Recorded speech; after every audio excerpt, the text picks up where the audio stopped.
Hello everyone, তো তোমরা সবাই কেমন আছো? আশা করি সবাই খুব খুব ভালো আছো। আমিও খুব ভালো আছি। তো চলে এলাম তোমাদের জন্য আবার একটা নতুন মিনি ব্লগ নিয়ে।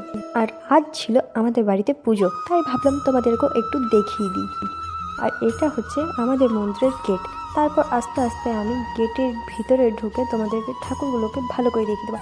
আর এখানে আলপনাটা দেখছো, খুব সুন্দর লাগছে। আর ঢোকার পরে দেখছি পুচকি দুটো খেলা করছে, আর এখানে বড় মা নিজের কাজ করছে। আর আমাদের গোপু সোনাকে দেখছো, খুব সুন্দর লাগছে। আর গোপু সোনার জন্য এই সোয়েটারটা আমরা মায়াপুর থেকে নিয়েছিলাম, আর গোপু সোনার কাছে পরিয়ে দিয়েছি।